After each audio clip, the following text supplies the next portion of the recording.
오늘 아침에 주신 하나님 말씀은 구약성경 열왕기상 2장 36절로 46절의 말씀입니다. 구약성경 열왕기상 2장 36절로 46절의 말씀입니다.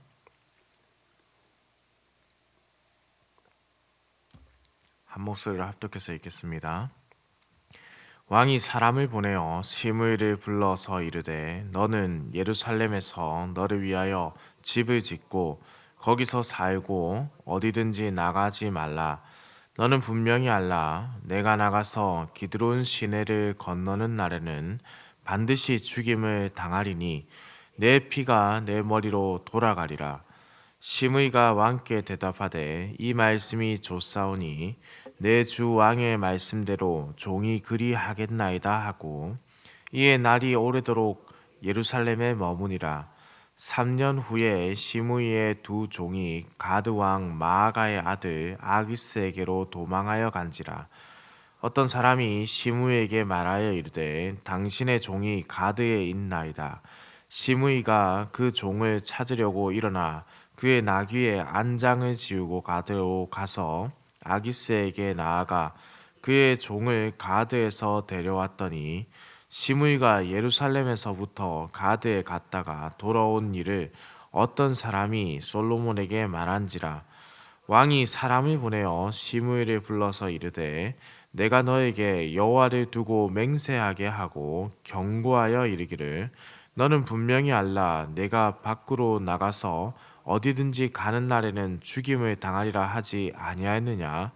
너도 내게 말하기를 내가 들은 말씀이 좋으니이다 하였거늘 내가 어찌하여 여호와를 두고 한 맹세와 내가 내게 이른 명령을 지키지 아니하였느냐. 왕이 또 시므이에게 이르되 네가 내 마음으로 아는 모든 악 곧 내 아버지에게 행한 바를 내가 스스로 아나니 여호와께서 내 악을 내 머리로 돌려보내시리라. 그러나 솔로몬 왕은 복을 받고 다윗의 왕위는 영원히 여호와 앞에서 견고히 서리라 하고 여호야다의 아들 브나야에게 명령하매 그가 나가서 시므엘을 치니 그가 죽은지라. 이에 나라가 솔로몬의 손에 견고하여 지니라. 아멘. 요압과 아비아달에 대해서 어제 말씀에 그들의 죄를 물었던 이 솔로몬이 이제 아비아달을 이어서 사독을 그 자리에 임명하고 또 요압을 대신해서 브나야를 이제 군사령관으로 세웠습니다. 근데 이제 시므이에 대한 이제 판결이 남아 있거든요. 솔로몬은 시므이라는 사람에게 예루살렘에서 살 것과 만일 어떠한 이유에서라도 기드론 시내를 건너는 날에는 반드시 죽게 될 것을 경고했습니다.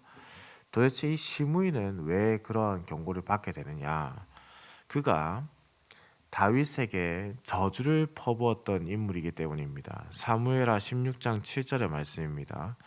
시므이가 저주하는 가운데 이와 같이 말하니라. 피를 흘린 자여 사악한 자여 가거라 가거라.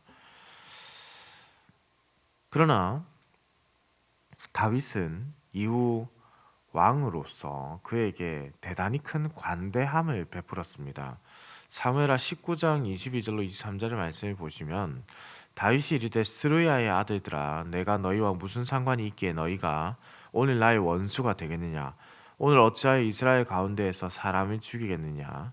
내가 오늘 이스라엘의 왕이 된 것을 내가 알지 못하리요 하고 왕이 시므에게 이르되 내가 죽지 아니하리라 하고 그에게 맹세하니라 라고 했습니다. 그래서 이 솔로몬 또한 시므이를 죽이지 아니하고 그에게 가택연금이라는 벌을 내리게 되지요. 어떻게 본다면 우리가 지난 주일에 배웠던 것처럼 악을 악으로 갚는 것이 아니라 선으로서 선대한 이 다윗의 모습을 또 보게 되는 것입니다. 그는 그래서 그에게 주어진 이 벌이 어떠한 의미인지를 잘 알고 있습니다. 그저 왕이 명한 대로 따르겠습니다 라는 말밖에 시므이는 할 수가 없는 것이죠. 솔로몬의 명령이 내려진 후 그래서 처음 3년간은 별다른 일이 없었습니다. 그러다가 3년이 되던 해에 문제가 발생하는데 시므이의 두 종이 가드 왕 마아가의 아들 아기스에 도망을 한 것입니다. 그 소식을 들은 시므이는 곧바로 가드로 달려가서 이제 이 종들을 잡아왔습니다. 여기서 이 가드는 블레셋 사람들의 사는 영토에 속한 곳인데요. 하나의 큰 도시고 예루살렘에서 남서쪽 한 40km 정도 떨어진 곳에 있습니다. 큰 성이자 큰 도시입니다. 이 소식을 들은 솔로몬은 바로 시므이를 문책하죠. 솔로몬이 질책하는 내용을 잘 보시면은 지난 36절에서 37절에 기록되어 있는 내용과 조금은 좀 차이가 있습니다. 먼저 시므이에게 예루살렘을 떠나지 못하게 하였을 때 여호와의 이름으로 맹세하게 하였다라는 점과, 두 번째는 솔로몬이 예루살렘을 벗어나면 죽게 된다라고 말한 내용이 사실 차이가 좀 있습니다. 다르다는 겁니다. 그런 내용들이 기록되어 있지 않습니다. 그래서 이 본문을 이해함에 있어서 학자들의 의견도 대단히 해석이 분분한 편입니다. 누군가는 솔로몬이 이 시므이를 죽이는 이 일이 단순히 명령을 어기는 그것 때문만은 아니었다라고 보는 입장이 있습니다. 그가 다윗에게 한 일을 잘 알고 있었기 때문에 대단히 어떤 사적인 복수심이 그가 들어갔을 것이다 라고 추측하는 것이죠. 그래서 굳이 여호와의 이름으로 맹세하게 했다라는 점은 솔로몬이 거짓된 그리고 과한 표현으로서 이렇게 그에게 죄를 뒤집어 씌우는 그런 모습으로 본다라고 보는 학자들도 있습니다. 그런데 저는 그렇게 보기에는 조금 이제 아쉬운 점이 있다라고 생각합니다. 왜냐하면은 이후 46절에 기록된 이에 나라가 솔로몬의 손에 견고하여지니라라는 표현과 문맥상 그러면 맞지 않기 때문입니다. 그가 만일 사사로운 감정에 휘둘려서 이러한 결정을 했다라면 이 말씀과 연결지어서 해석하기가 상당히 좀 어렵습니다. 그러니 이 말씀을 저는 보다 깊이 문맥상으로 보아서 이해하기 위해서는 먼저 하나님 나라의 관점에서 이 말씀을 이해하는 것이 좋아 보입니다. 하나님 나라는 하나님의 대리 통치자에 의해서, 특별히 인간왕을 통해서 하나님의 법이 시행되는 것입니다. 그래서 그 나라 왕에게 잘못한 불의함, 그 나라 왕은 하나님께서 세우신 왕으로 의로운 자이죠. 그 왕에게 잘못한 불의함은 하나님 앞에서의 불의한 행동이라는 뜻입니다. 동시에 하나님 나라의 의인을 핍박하는 악인의 모습이라고 할 수도 있겠습니다. 그것이 시편에 나타나 있는 하나의 중요한 연결되는 신학적 관점인데요. 이러한 관점에서 만약 해석해서 본다면 시므이가 죽는다는 것은 하나님 나라를 대적하는 그 악인들에 대하여 내려진 벌입니다. 사실 시편에 보시면 다윗이 자신을 향해서 비방하고 조롱하며 욕을 하는 것에 대해서 상당히 마음 아파하고 가슴 아파함으로 쓴 시편들이 많았습니다. 그래서 말로써 그가 얼마나 큰 어려움을 겪었는지를 고백하는 시편들이 많은데, 그때마다 그는 그들에게 그대로 복수하는 것이 아니라 하나님께 기도했습니다. 하나님께서 이 일을 해결해 주십시오. 그리고 하나님은 그 일을 하나님의 공의와 정의로 판결을 하셨죠. 그러니 이 대적하는 자에게 내려진 이 벌이 그에게 주어지는 합당한 벌이라는 뜻으로 해석될 수가 있습니다. 다윗과는 다른 방법으로 하나님의 나라를 지금 통치하는 솔로몬의 모습이 나타나고 있는 것이죠. 다윗은 용서와 관용이라는 방법으로 하나님의 나라를 통치했다면, 이 솔로몬은 공의와 정의를 우선시하는 통치를 하고 있습니다. 이제 권력이 그래서 온전히 이양된 모습을 보이는 것이죠. 하나님이 이러한 권력 이양 작업을 통해서 솔로몬을 왕으로 온전하게 세우시고 하나님의 나라를 견고하게 하셨습니다. 물론 솔로몬이 이후에 아름다운 모습으로 끝까지 통치한 것은 아니었습니다. 그래서 안타깝게도 이 이후의 이야기들이 너무나도 조금은 다윗과는 다른 행보를 보이게 되는데요. 우리가 그래서 어제 말씀에서 배웠듯이 중요한 것은 그 신념이 변하지 않고 마지막 날까지 하나님 앞에서 바로 서는 것입니다. 사랑하는 흥덕행상교회 성도님들, 우리는 오늘 말씀을 보면서 하나님의 나라에서 어떻게 살아야 하는가라는 것을 발견하게 되죠. 하나님의 나라는 사랑뿐만 아니라 온전히 공의와 정의도 실현되는 곳이어야 합니다. 사랑으로 유야무야 덮을 수 있는 것이 우리에게 있는 것이 아닙니다. 그렇기 때문에 우리는 용서와 관용으로 그를 대하기도 하지만은 하나님의 공의와 정의가 세워질 것을 또한 이 기도의 자리에서 구해야 하는 것입니다. 우리는 용서를 할 수 있는 마음을 받게 되는 것이고, 하나님은 공의로움으로 세상을 다스리는 그러한 역사가 일어나는 자리가 기도의 자리인 것이죠. 그렇게 우리가 기도할 때에 하나님의 나라를 대적하는 자들은 결국 그들이 돌아와 하나님 앞에 회개하거나 아니면 하나님 나라의 하나님의 권세 앞에 결국 무릎을 꿇게 되는 것입니다. 우리가 이러한 믿음으로 살아가는 것이죠. 그들을 부러워하는 것이 아니라 하나님의 역사가 일어나는 것을 기대함으로 기도하는 것입니다. 이제 다윗에게서 솔로몬으로 권력이 이양된 것을 보았습니다. 한 세대가 저물게 되고 다음 세대가 일어났습니다. 하나님의 나라는 이렇게 하나님께서 하나님의 사람을 세워서 일하십니다. 언제까지 내가 다 할 수도 없고 이끌 수도 없습니다. 이러한 욕심과 교만을 내려놓고 다음을 세우려는 노력도 교회에 반드시 필요한 작업입니다. 그렇게 우리는 다음 세대의 교회로 견고하게 세워져 가는 것이죠. 저는 개인적으로 지금 많은 또 교단들이나 교회들이 정년의 연장에 대해서 논의하고 있는 것에 대해서 솔직히 조금은 불편한 감정이 있습니다. 우리의 육신이 건강하고 우리의 몸이 건강하고 영적 상태가 건강하다고 해서 사회에서도 정년을 연장해 주지는 않습니다.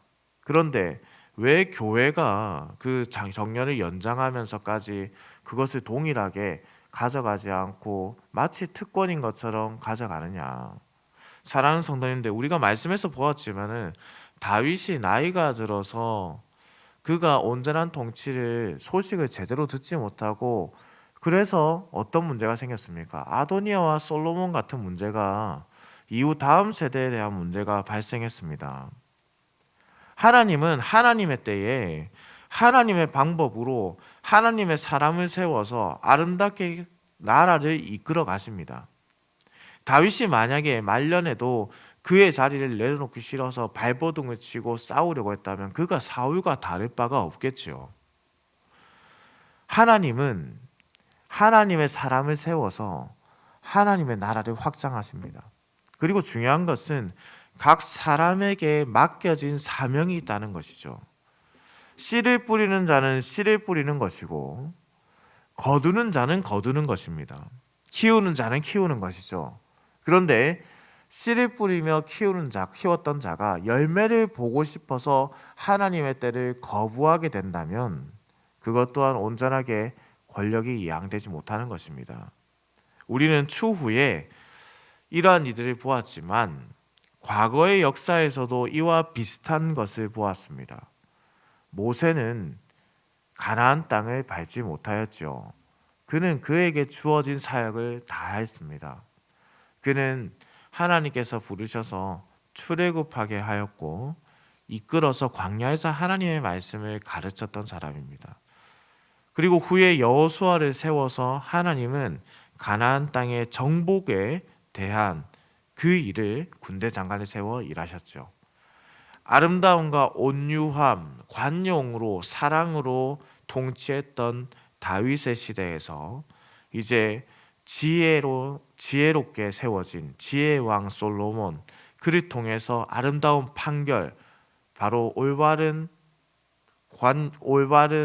공의와 정의가 이루어지는 정치를 하게 되는 그 왕으로서 나라가 강하게 세워져 갑니다. 사랑하는 성도님들, 우리는 이렇게 권력이 넘어가는 것을 또한 보았는데요. 동시에 계속해서 어제의 말씀에서 이어지지만은 어떻게 이행이 되었든 끝까지 아름답고도 온전하게 서는 것이 중요합니다. 바른 자는 처음의 모습이 바른 자가 아니라 바른 자는 끝까지 바른 자가 하나님 앞에서 칭찬을 받게 되는 것이죠. 우리가 언젠가 하나님 앞에 분명히 설 것입니다. 개인적으로 사사로운 감정으로 권력을 독차지하거나 유지하거나 또 그 권력을 함부로 휘두르는 자로서 살아가는 것이 아니라 하나님께서 주신 이 아름다운 인생을 하나님의 뜻 가운데서 의로움과 사랑으로서 더욱더 아름답게 만들어 가기를 우리 주님의 이름으로 축원합니다. 기도드립니다. 사랑과 은혜가 풍성하시며 인간의 생사화복을 주관하시는 천지를 창조하신 살아계신 우리 하나님 아버지, 우리에게 생명의 하루를 허락하시고 주어진 하루를 아름답게 또한 시작할 수 있도록 이곳으로 불러 말씀을 듣고 기도하게 하심에 감사를 드립니다. 하나님 아버지, 우리에게 주신 생명의 하루를 온전히 하나님의 기쁨이 되도록 쓰이게 하여 주옵소서. 바라옵고 나옵기는 아버지 하나님, 우리 세대를 이끄신 하나님께서 다음 세대를 또한 이끌어 주시기를 간절히 소망합니다. 우리에게 복을 주신 것 이상으로 우리 다음 세대들에게 하나님의 복을 내려 주옵소서. 또한 하나님의 나라를 대적하는 자들에게 하나님께서 공의와 정의를 행하시고 하나님 나라가 온전하게 든든하게 서갈 수 있도록 교회의 지도자들과 성도들에게 하나님의 법을 가르쳐 주옵소서. 하나님의 마음으로 세상을 바라보게 하시고 하나님의 뜻을 세워가는 사랑의 교회, 공의와 정의가 흐르는 교회가 되게 하여 주옵소서. 오늘도 운전하는 모든 성도들의 운전대를 붙잡으시고 주께서 우리 모든 성도들의 가정의 생업과 또한 학업을 하는 학생들을 지키시고 건강을, 영과 육의 건강의 복을 주옵소서. 또한 주께서 우리 흥덕향산교회 성도들의 발걸음을 인도하셔서 들어가거나 나가거나 주의 복을 누리는 하루가 되게 하여 주옵소서. 감사를 드립니다. 살아계신 우리 주 예수 그리스도의 이름으로 기도드립니다. 아멘.